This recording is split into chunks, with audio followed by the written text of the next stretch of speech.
Get to the chopper!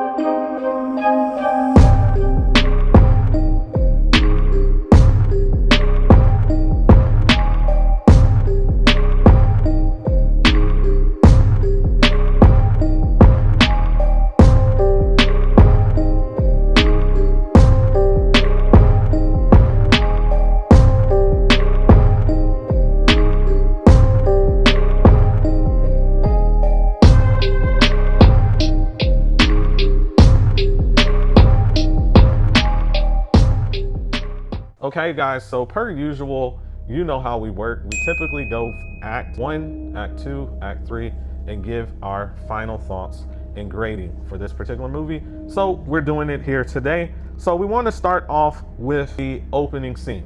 So in the opening scene, we see like the spaceship and we're set in outer space. We see the spaceship moving across the galaxy and then we see it drop something there down to Earth there. So when you first saw that scene, Ryan, what were your thoughts and what did you think about it? So when you first see it, you are just trying to figure out what does this have to do with this film, because you don't see anything dealing with an alien probably for the next like 20 to 30 minutes into the film. So you're just like, that's interesting. We see an alien spaceship and then it goes straight for Earth, and then we cut to seeing these commandos and all in the middle of a Guatemalan jungle trying to do or carry out some type of military mission.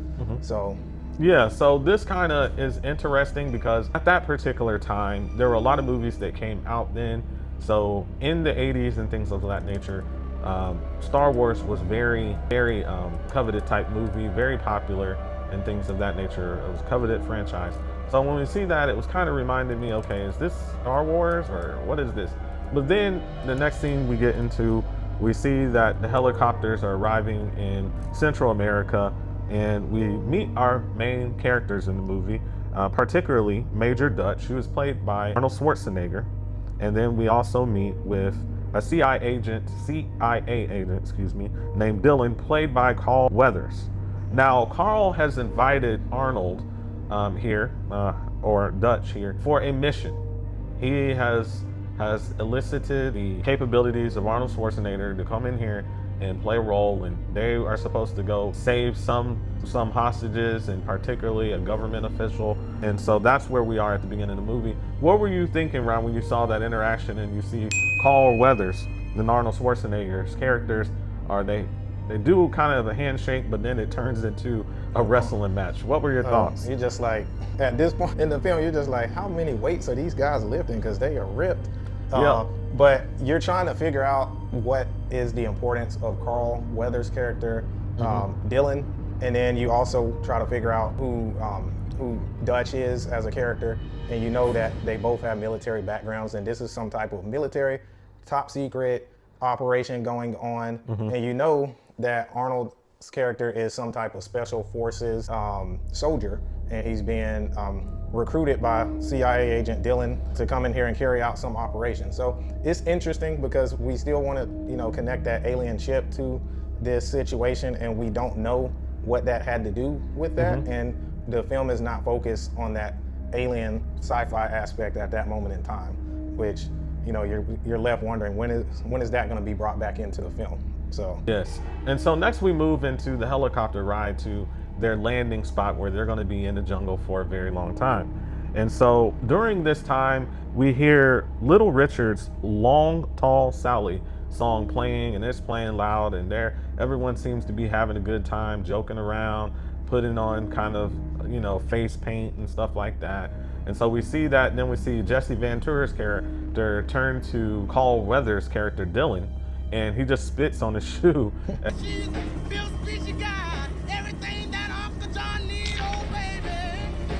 I thought a fight was about to break out there in the middle of that helicopter, but they kind of laugh it off and we keep on going there to our destination spot. So Ryan, what were your thoughts when you saw the scene in the helicopter? So you're just kind of getting introduced to these characters, and you're trying to figure out who's gonna live, who's gonna die, because you know this is a rated R movie, and that somebody is not gonna make it through the runtime. And you see all these macho men. Most of them are bigger guys. They look like they are been in the gym a whole lot, and very athletic builds and toned. So you're just trying to figure out which one of these guys is gonna make it through.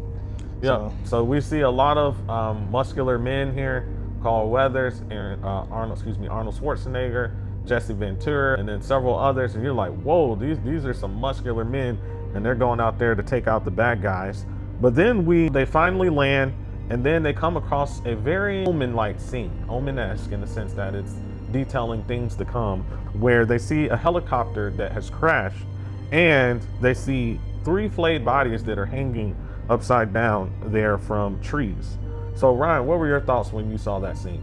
So when you first watch it, your thoughts would be that, you know, what happened like in this situation, because you like these bodies are like at least 20 or 30 feet up in the tree, so you know that a human would have had a hard time getting, you know, getting 3 adult humans up in a tree, and then they're all like skint almost down to the bone, where there's muscle tissue exposed and all. So you're just wondering, you're left wondering what did this? What could have caused this? What in the world caused this particular thing to occur? And so we kind of move on to what we think the movie is about and what the director is trying to fake us out to believe that this movie is about, and that simply is the Rebel Camp Assault. So during the Rebel Camp Assault, we see our crew, with Dutch leading the crew, go ahead and form an attack and start blowing up and shooting up this camp. It looks to appear that it's a Russian camp, and one of them, or some of them, had seen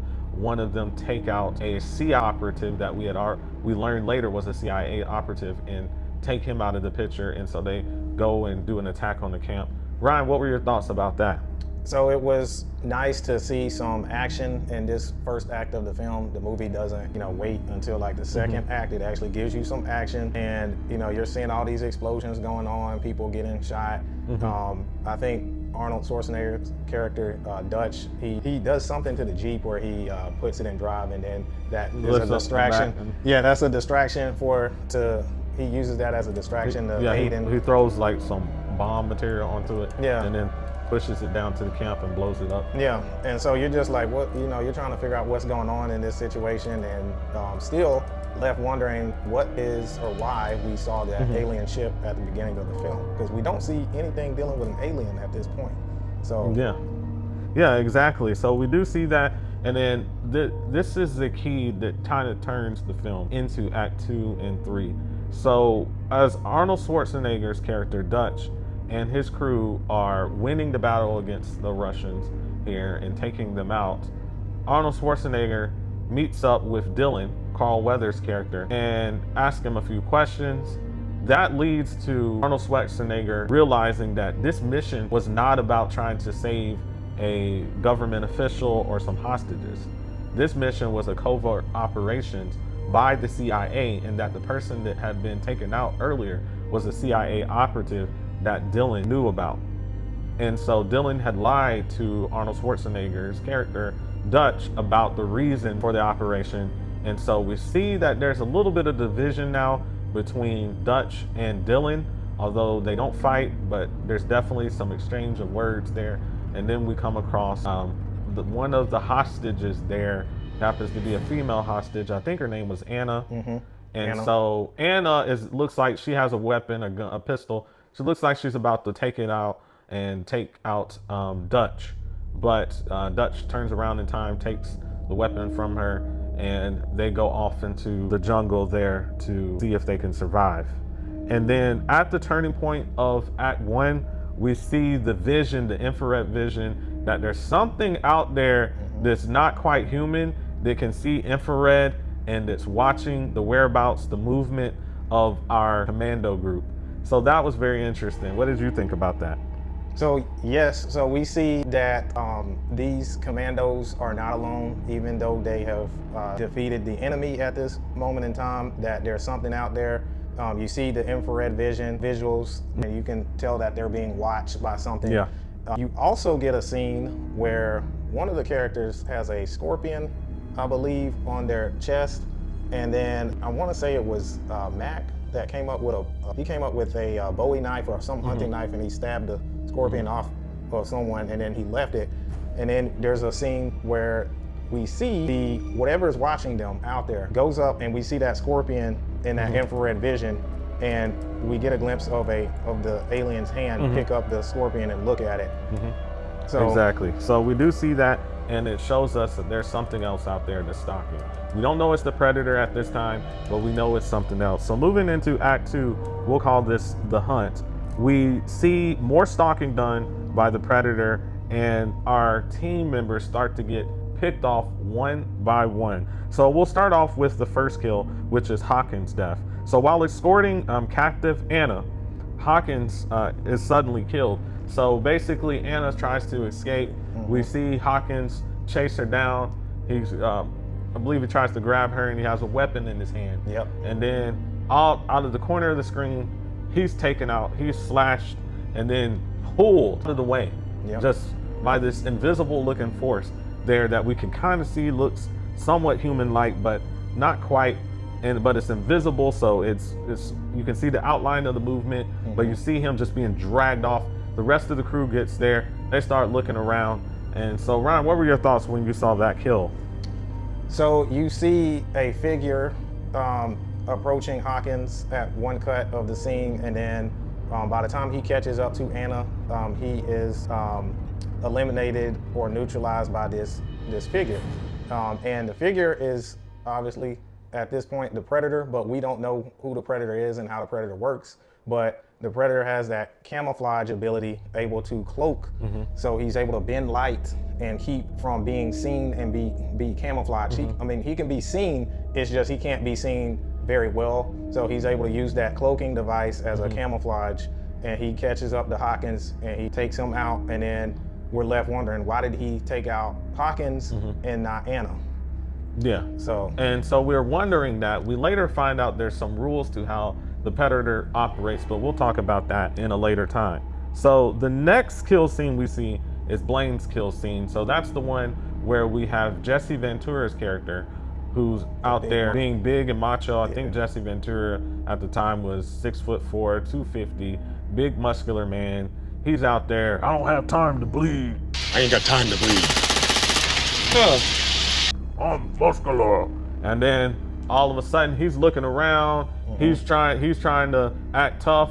And then what happens, Ryan? So in one of the trees, we see the silhouette of the predator, and we see some type of plasma ray come out of the predator's plasma cannon and hit him right through the chest. And he's taken out right then and there on the spot. A big hole right through his chest, and he's taken out right on the spot. So much for that saying, I don't have time to bleed, because he certainly does, and it shows the aftermath. Now, by this point, our commandos are starting to get worried. We've had 2 deaths now. We have Hawkins and Blaine's death. What is going on? Mac seems to see some sort of figure that seems to be invisible out there, but he tries to tell the others, but they're not believing him there. And so the next group we see is with Mac and Dylan. So we see the predator is continuing to outsmart our people here. And one of the things is Mac is starting to get crazy. He's singing the song that was played during the opening act with Little Richie's song. Long tall Sally, she's built sweet. She got everything that Uncle John needs. And then he's taking off his vest and stuff, and stripping down, and then gathering his gun and just blazingly shooting all over the place and stuff. And then I got you! I'm coming! And eventually Dylan meets up with him. He goes running off, and then he starts whispering to Dylan there as they were hiding around. And then what happens when Mac meets his demise?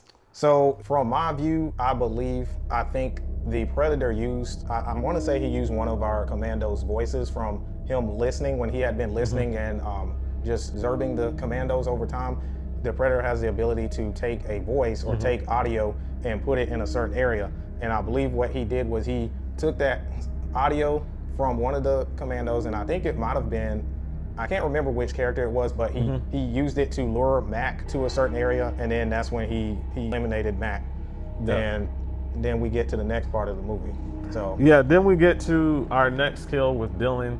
So Dylan, I guess he's trying to be macho. He's out on his own. We kind of see a similar theme is that a lot of these people that are out on their own, they're going off on their own. They're being defeated one by one. So now it's Dylan's turn. He goes out on his own.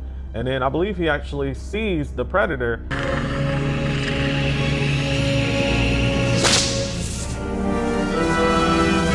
And right as he's about to turn to shoot, the predator blasts his arm off. Yep. And we see the gun still coming, Firing. still Still firing firing. off with his arm Yep. being blasted off.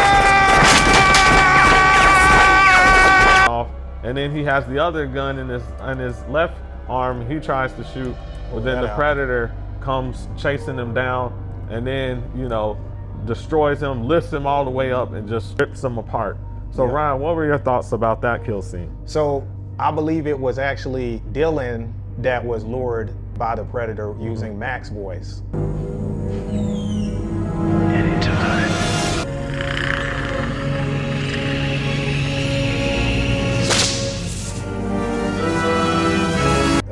So Dylan was lured by the predator to that spot. The predator is up in that tree, and Dylan sees the predator locking in on him with his plasma ray, and that's when we see those yellow eyes flash. And then by the time he's able to pull that weapon out and start firing, his arm is shot completely off. And then so he gets out his other weapon, or he uses his other weapon on his other arm, and by that time the predator is already on the ground, running full speed. We see the silhouette of the predator with the camouflage and cloaking device running full speed. Then we see those two wrist blades come out, which that's one of my favorite weapons that the predator has, and he just impales him with those wrist blades. And then we hear him yelling or screaming, and then we cut to the other character.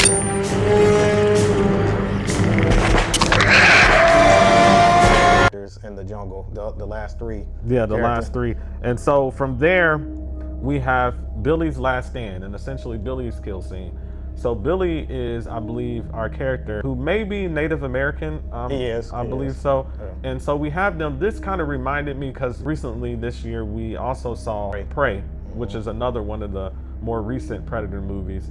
And it reminded me of the protagonist's older brother in Prey fighting the Predator. And here you have Billy, who is just saying he's taking off all his gear. He's throwing his gun down and everything. He cuts himself and then puts, wipes his face, and then he's standing there like he's gonna face the predator one-on-one with a Bowie knife or some type of knife. And then the scene cuts away from him, and then we hear Billy screaming at the top of his lungs for an off-scene kill. There. Brian, what were your thoughts? So Billy had the right idea.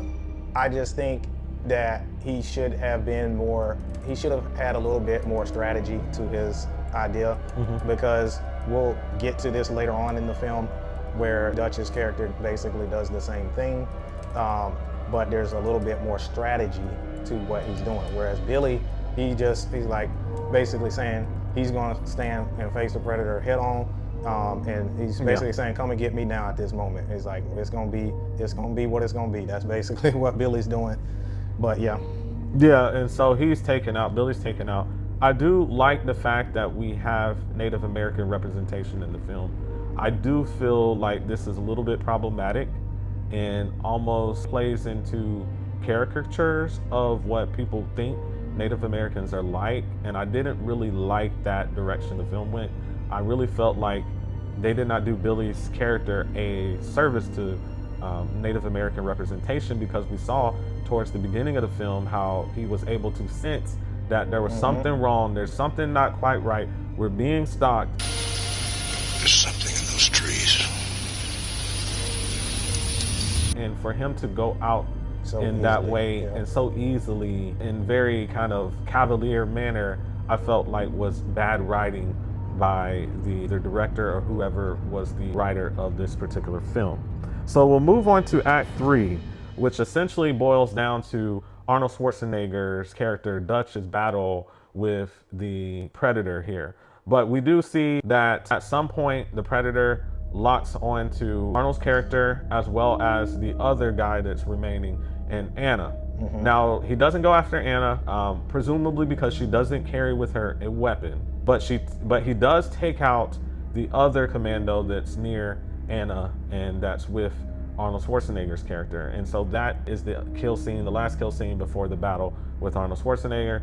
And I think he shoots Arnold, wounds him a bit. Yeah. Arnold ends up running away, trying to get away. He chases after Arnold, and then he jumps into a waterfall there, and then another waterfall, and then he makes his way through this muddy area off of the water there, and then he hears something splash,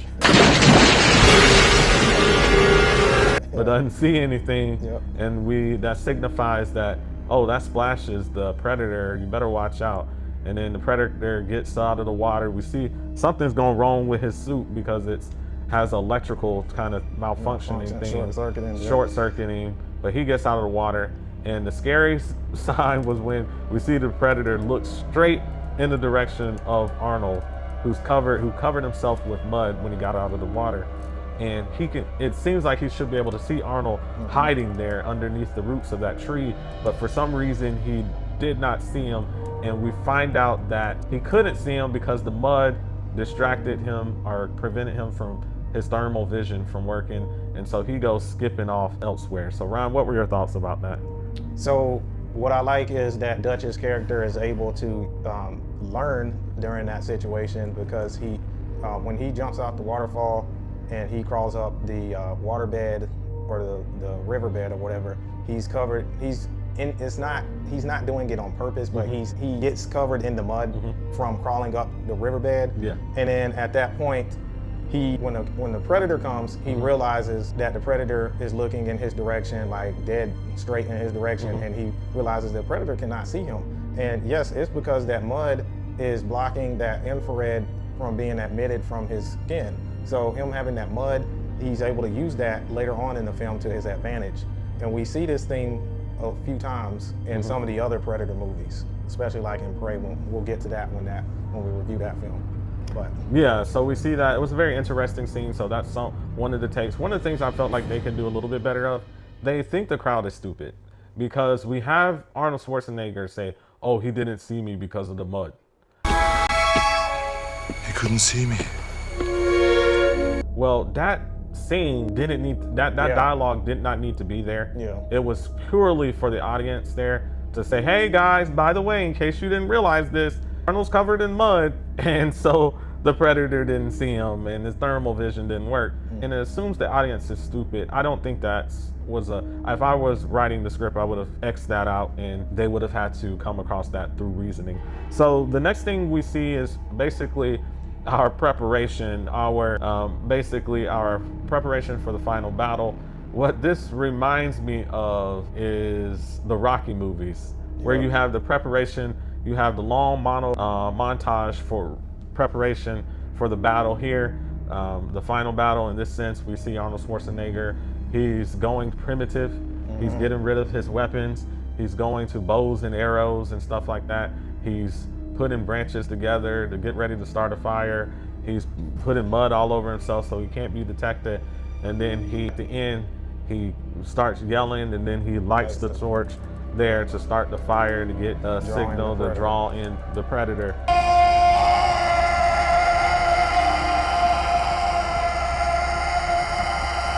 So Ryan, what were your thoughts? So, like we were saying before, he is using that guerrilla warfare tactic that Billy's character did earlier in the film. And he's basically just saying, "Come get me," but he's using strategy. You know, he's setting up all these booby traps and stuff, and then him lighting the fire all over that area makes it harder for the predator to be able to see him with that infrared, because, you know, fire emits heat, and that heat is gonna make it harder to be seen on infrared. So he's doing all these things. He's learning from what the mistakes of the other characters are doing, and I like how the film, you know, shows you that you have to learn. And, you have to learn, adjust, adapt to the circumstances. So that's what we see Arnold Schwarzenegger's character Dutch do in this. And then this last battle here was probably, to me, the creepiest moment, because we get to realize how large the Predator actually is, because Arnold Schwarzenegger is not a small man. I mean, he's like 6'2", 230, 40 pounds, muscular, well-built man, bigger than most men. And during the fight, the Predator picks him up, and you can see, picks him up to be eye level with him. And you can see the Predator is at least a foot taller than Arnold Schwarzenegger. So it was like, oh wow, this guy is huge. Yeah. And then we see him reveal himself by taking off the mask that he's been wearing. And we see this hideous creature that looks like some type of mixture between a crab, alien, with these kind of insects, with these things, and then teeth and hooks and stuff like that.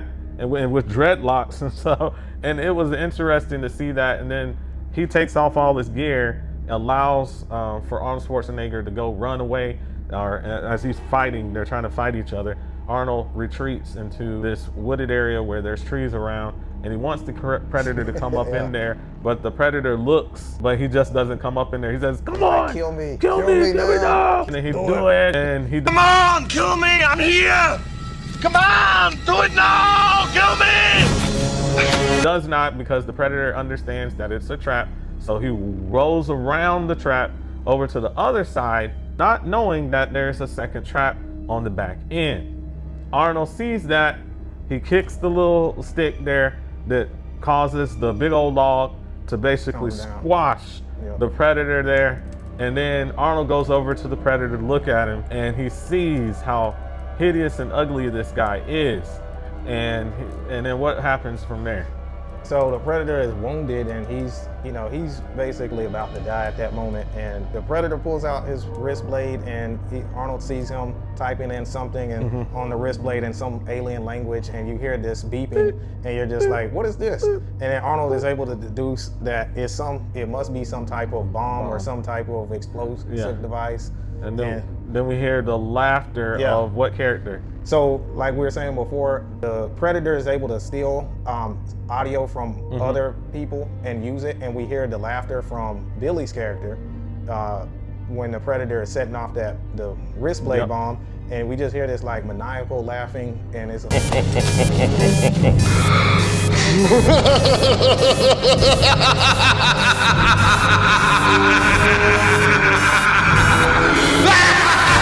you're just like, how is an alien able to laugh like that? But we know that it's because the Predator is able to steal people's voices. Yeah, and he stole the laughter of Billy from earlier in the movie. And so he's laughing, it's about to blow up. Arnold Schwarzenegger takes off, starts running through the jungle there, and then he jumps at the last second to get away from the blast.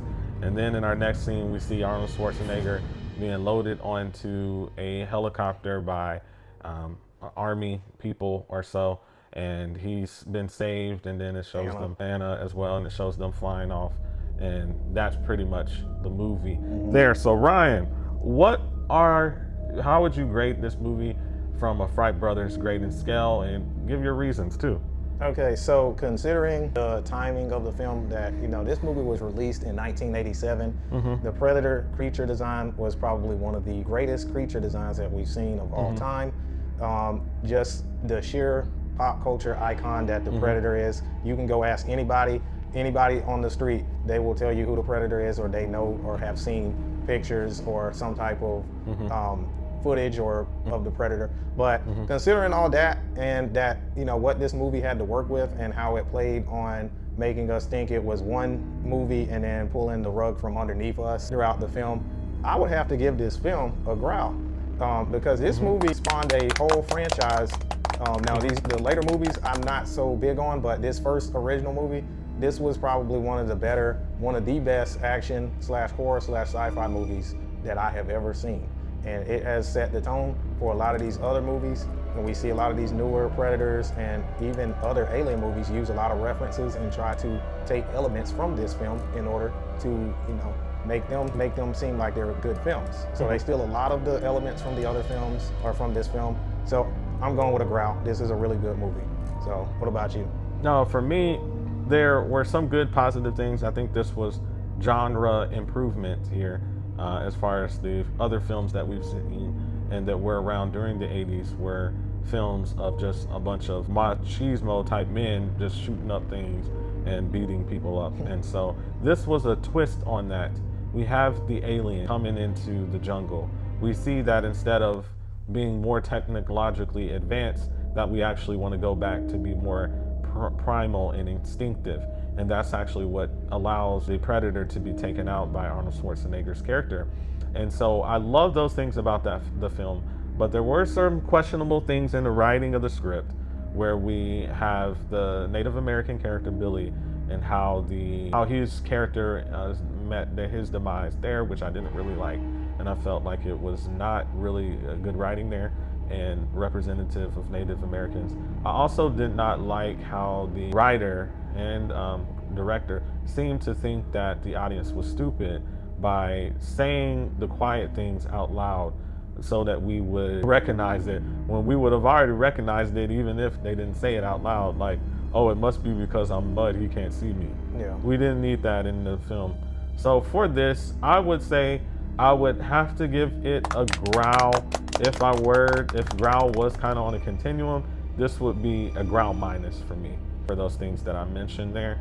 So Ryan, what are we looking to cover next? Okay, so Fright Film, we are going to cover Scream 1996, and then we're also going to move over to the Predator 2, and we're going to review both of these franchises and keep releasing this content to you all.